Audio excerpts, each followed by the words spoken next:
इमरान खान पंहिंजे मथां थियल हमले जो कूड़ो इल्ज़ाम मुंहुं मथां राणा सनाउल्ला ऐं हिक फ़ौजी ऑफिसर ते लॻायो। परे परे ताईं साज़िश जो ज़रे बराबर सबूत मिली वञे हा त उहिदो छॾे ॾींदुसि। वज़ीर आज़म शहबाज शरीफ समूरा इल्ज़ाम रद्द कंदे इल्ज़ामनि जी जाच लाइ सुप्रीम कोर्ट खे फुल कोर्ट कमीशन जोड़ण जी दरख़्वास्त करे छॾी। वज़ीर आज़म चयो आहे त इमरान खान जे इल्ज़ामनि ते फुल कोर्ट कमीशन जोड़ण लाइ चीफ जस्टिस खे ख़त लिखंदुसि। मुंहिंजी दरख़्वास्त मंज़ूर न थी त ईंदड़ वक़्तनि में बि सवाल उथंदा रहंदा। इहा साॻी फुल कोर्ट कमीशन अरशद शरीफ जे क़त्ल जी बि जाच करे। लाहौर में प्रेस कॉन्फ्रेंस कंदे शहबाज शरीफ चयो त इमरान खान इदारनि ते दुश्मननि जी हमला करे रहियो आहे। भारत खे ॿियो छा घुर्जे? उते ख़ुशियूं मल्हायूं पियूं वञनि। पाक फ़ौज बि इल्ज़ामनि जी जाच जो मुतालबो कयो आहे, जेको पूरो कयो वेंदो।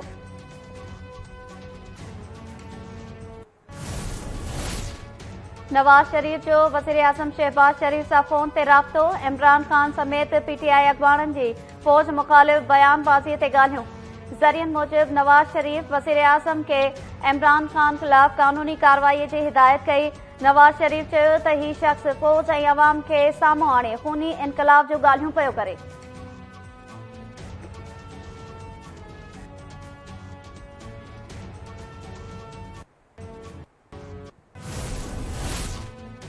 अॻूणे सदर आसिफ ज़रदारी चयो आहे त हिकु शख़्स मुल्क में इंतशार पखेड़े हर लाइन क्रॉस करणु चाहे थो।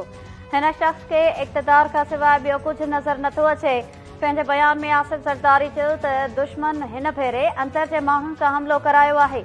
इदारनि जी बकाई मुल्क जी बका आहे। इदारनि ते हमला बर्दाश्त न कंदासीं।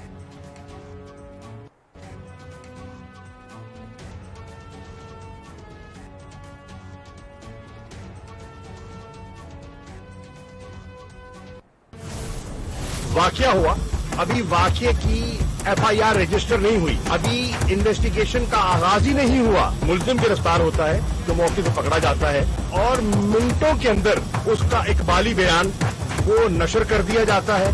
क्यों हो रहा है? ये कौन कर रहा है? ये सवाल है। क्या वो भी पंजाब हुकूमत ने किया?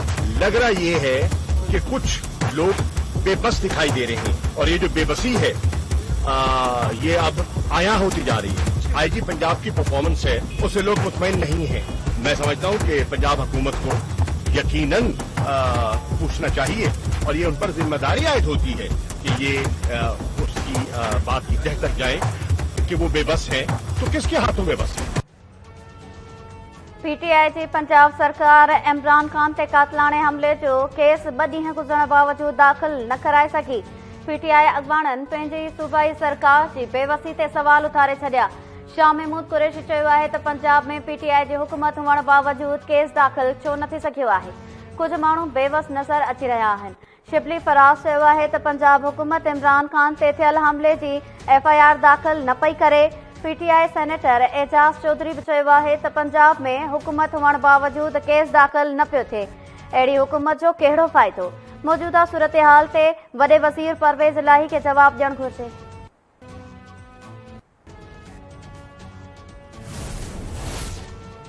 कातलाणे हमले में ज़ख़्मी थियल पीटीआई सरबराह इमरान खान के लाहौर जी शौकत खानम अस्पताल मां अॼु डिस्चार्ज करण जो इम्कान। सदर आरिफ अलवी बि अस्पताल पहुची इमरान खान सां मुलाक़ात कई ऐं संदसि तबियत मालूम कई। इमरान खान खे वज़ीराबाद में कातलाणे हमले बाद शौकत खानम अस्पताल में दाख़िल करायो वियो हो।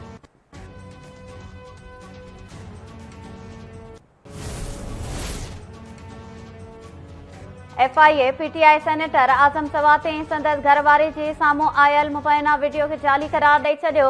एफआईए मूजिबि सोशल मीडिया ते आज़म सवाती जी वायरल थियल वीडियो जाली आहे। वीडियो ऐं ऑडियो जो फ्रेम टू फ्रेम फॉरेंसिक कयो वियो। आलमी मयार जी फॉरेंसिक मां साबित थियो त वीडियो एडिट थियल आहे।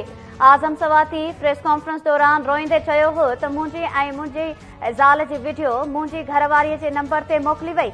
इहा वीडियो कोयटा जे सुप्रीम कोर्ट जुडिशियल लॉजिस में बि क़याम वारी आहे। अहिड़ी वीडियो साम्हूं अचण खां पोइ मुंहिंजी ज़ाल धीउ ऐं पोटियूं मुल्क छॾे वयूं आहिनि।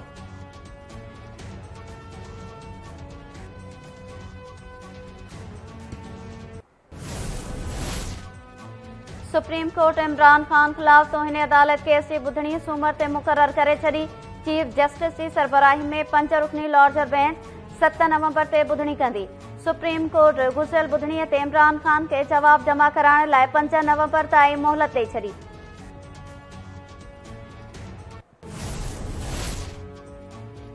इस्लामाबाद इंतजामिया पीटीआई खे शहर में जलसो करण तोड़े धरणे जी इजाज़त ॾियण खां इनकार करे छॾियो। इस्लामाबाद हाई कोर्ट में दरख़्वास्त दाख़िल। इस्लामाबाद इंतजामिया दरख़्वास्त में चयो आहे त पीटीआई जा अॻवान बि हथियारनि समेत इस्लामाबाद अचण जा ऐलान करे रहिया आहिनि। पीटीआई जी दरख़्वास्त ख़ारिज कई वञे।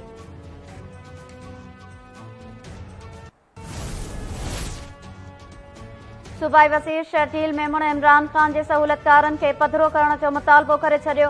इमरान ख़ान ते थियल हमलो बि ड्रामो करार। शर्जील मेमून चयो आहे त इमरान ते हमलो ड्रामो लॻी रहियो आहे। इमरान जे धकनि जी जांच लाइ वफ़ाक़ी सतह ते मेडिकल बोर्ड जोड़ियो वञे। पाकिस्तान असांजी रेड लाइन आहे। इमरान ख़ान जीअं असां पंहिंजा ॿार लंडन ऐं अमेरिका न मोकिलिया आहिनि। कुझु माण्हू साज़िश तहत पाकिस्तान खे नुक़सान पहुचाइण चाहिनि था। सहाफ़ी अरशद शरीफ़ खे वेझे खां जदीद हथियार ज़रिए गोलियूं हयूं वयूं। पोस्टमार्टम रिपोर्ट साम्हूं अची वई। रिपोर्ट मूजिब अरशद शरीफ़ खे हिकु गोली मथे में खाॿे पासे खां लॻी, ॿी गोली चेल जे मथे वारे हिसे में साॼे पासे खां लॻी, जेका सीने मां पार थी वई। संदसि फिफड़ बि मुतासिर थिया।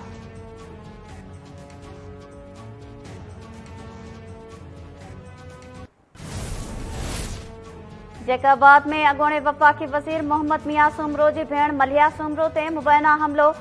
मोहम्मद मियां सूमरो ऐं संदसि भेण मलिहा केस दाख़िल कराइण लाइ सिटी थाणे पहुची विया। मलिहा सूमरो चयो आहे त ॿोॾि मुतासिरनि में राशन विरहाइण लाइ वञी रहिया हुआसीं त हमलो कयो वियो। हमलो वली जखराणी कयो। केस दाख़िल कयो वञे।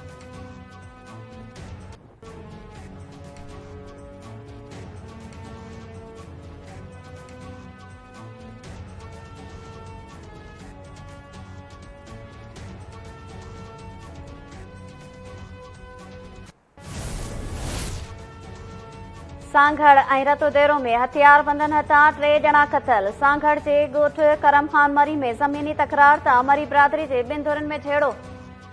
फायरिंग में 1 ॼणो मारिजी वियो। रतोदेरो में 2 ॼणा क़तल।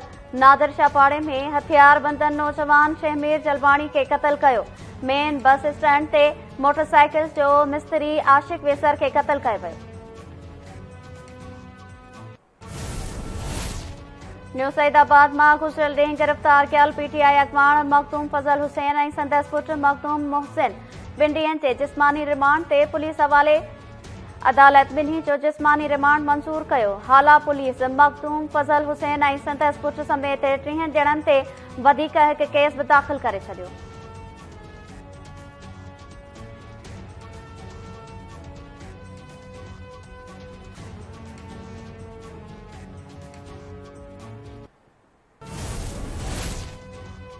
सिंध में पैरामेडिक जो एहतजाज जारी। इलाज लाइ ईंदड़ मरीज़ अस्पतालुनि में रुली विया।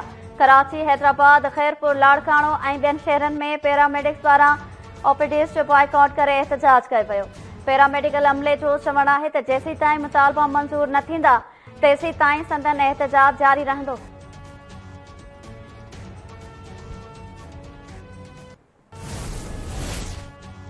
अॻूणे अमेरिकी सदर डोनाल्ड ट्रंप खे मिलियल तोहफ़ा केॾांहुं विया। कांग्रेस जी कमेटी ट्रंप खे मिलियल सूखड़ियुनि जी ॻोल्हा शुरू करे छॾी।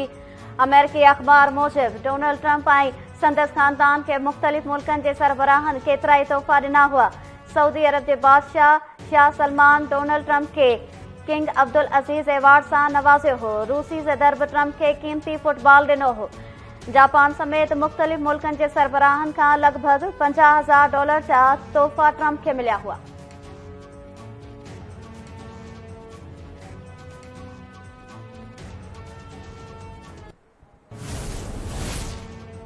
ऐं T20 वर्ल्ड कप जे अहम मैच में इंग्लैंड जी टीम दिलचस्प मुक़ाबले बाद श्रीलंका खे शिकस्त ॾेई सेमीफाइनल में पहुची वई। दिफ़ाई चैंपियन ऑस्ट्रेलिया सेमीफाइनल वारी दौड़ खां ॿाहिरि। सुभाणे पाकिस्तानी टीम पंहिंजे अहम मैच बांग्लादेश ख़िलाफ़ खेॾंदी। पाकिस्तानी टाइम मूजिब मैच सुबुह जो 9 वॻे खेॾी वेंदी।